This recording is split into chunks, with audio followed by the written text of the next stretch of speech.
I love that it's getting warmer. Me and my partner have been going for walks around the neighborhood. It's been like warm at night, which is awesome. I love that the garden's starting to grow. Yes, I know I need to get film of it so I can show you guys. Finally have everything planted. Some things were not so lucky. My squash got eaten. I'm trying to grow some more by seed real quick to replant them, and I'm going to plant them somewhere different and put some protective measures around them this time. I think the groundhog that lives in our yard ate them. What a butthole. He's cute, though. So, anyways, today we're going to talk about my past, present, and future of books, what I have finished, and what I'm going to get into. I just finished the 4th book in the Dark Tower series, Wizard and Glass. And I'm not going to get into a deep dive of it because I have a standalone review for it that I literally just filmed and I babbled on for like 30 minutes. It'll probably be edited down to like 20 something minutes. But on top of that, I'm also doing a podcast with Jason's Weird Reads about it. So I will put a link down to there, and we're doing an episode on his podcast, Weird Reads, for each book that we do. So I'm not going to go too into depth about it, but I really loved it. It's a crazy book. If you don't know what the Dark Tower series is, it's a fantasy series written by Stephen King, follows Roland, the gunslinger, and he is in search of the Dark Tower. What is the Dark Tower? Why is he obsessed with it? Why is he trying to find it? It's about him, his journey over his whole life, the fall of kingdoms, meeting his first love, his friends that he grew up with, the people that have died along the way that have been in his life. And it's the continuation of the story that I just read in book 4, which was a whopper of a book. It was like 900 pages. Holy bananas! And it was good. It was like 2 books in one, because you get like the present day with who he's with now, like years and years later. And then he goes into some of his backstory, talking about his best friends and the woman that he loved when he was younger, and the story behind that. And it ties in with like this bad man who they call the good man, who's actually just bringing death to everywhere and trying to destroy all the kingdoms, called he had many names. It was Martin or Marilyn, not Marilyn, Merlin, but it looks like it's spelled like Marilyn in the book. Anyways, I'm already starting to talk about the book series too much. There will be a standalone review coming for this, so keep your eyes out. I'm going to talk about what I'm going to get into that I am excited for. I got a few books that I picked up at the library. I think most of them, I'll tell you why I picked them up. This first one, just the cover. I thought the cover was cool, and it said Cemetery on it too. So The Cemetery of Untold Stories by Julia Alvarez. And look at that. I think it's cool. All right, so let's tell you a little bit about this. And at first I thought it might be a book of short stories, but it seems like it's, well, you'll see in just a moment. Here we go. Elma Cruz, the celebrated writer of The Heart of the Cemetery of Untold Stories, doesn't want to end up like her friend, a novelist who fought so long and hard to finish a book that it threatened her sanity. So when Elma inherits a small plot of land in the Dominican Republic, her homeland, she has the beautiful idea of turning it into a place to bury her untold stories, literally. She creates a graveyard for the manuscript drafts and the characters whose lives she tried and failed to bring to life, and who still haunt her. So, first off, does this not sound super cool? Alright, I'll give you a bit more. Alma wants her characters to rest in peace, but they have other ideas, and soon begin to defy the author.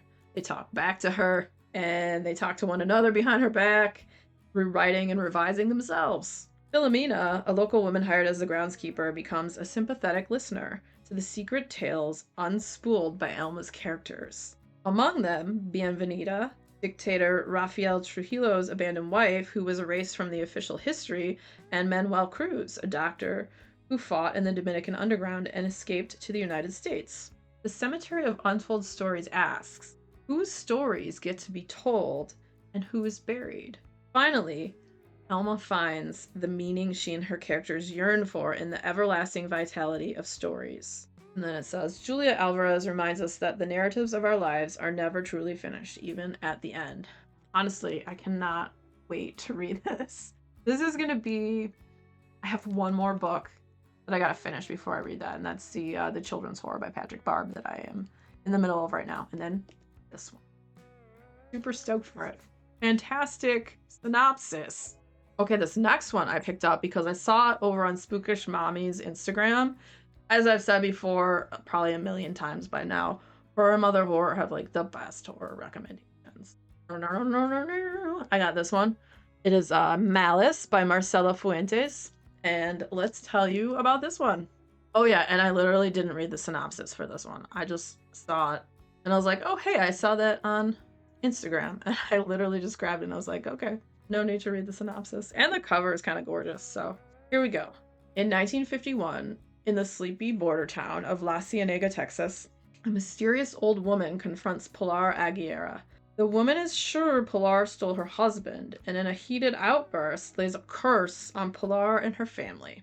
More than 40 years later, Lulu Munoz is dodging chaos at every turn.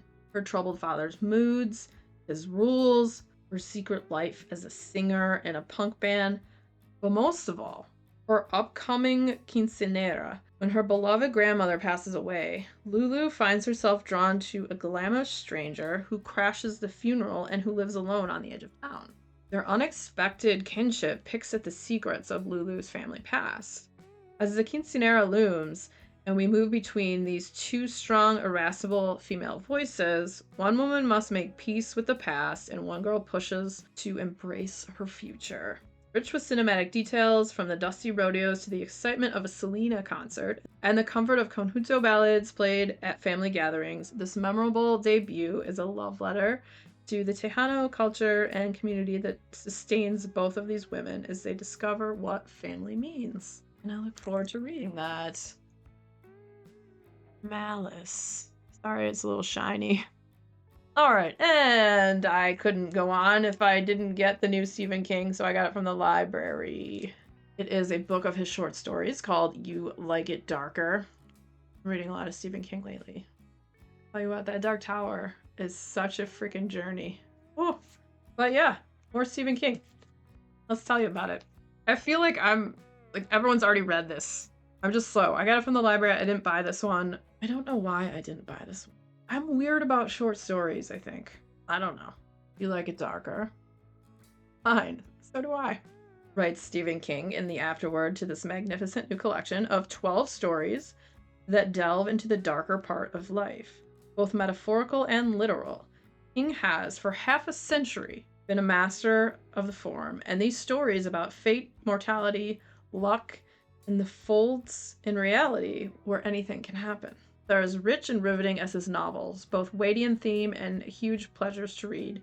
King writes to feel the exhilaration of leaving ordinary day-to-day life behind. And in You Like It Darker, readers will feel that exhilaration too, again and again.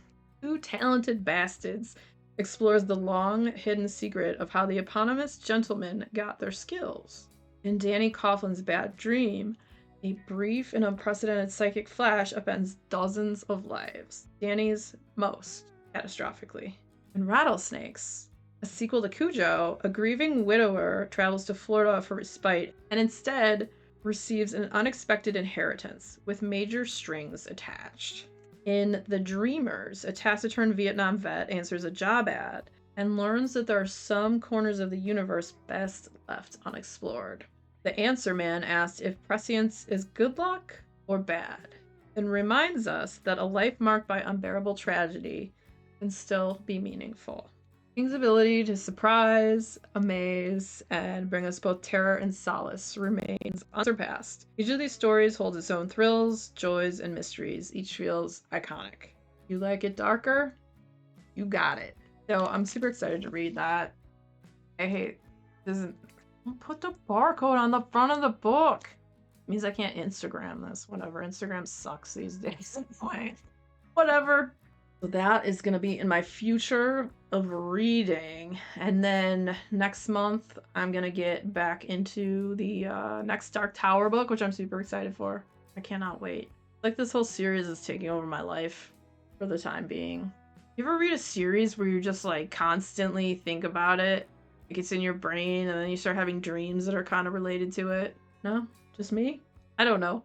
Let me know down in the comments if you've ever had a series just like take over your brain where you're like dreaming about it and thinking about it throughout your day. Like when you're not reading it, you're like, I wonder what's gonna happen with Roland. And if you're a fan of videos where I talk about multiple books that I'm reading or have read Next video coming up will be about that, so stick around, check it out. And if you had fun hanging out today, hit that subscribe button, come back, see me again, and we'll talk about more bookish things and weird stuff.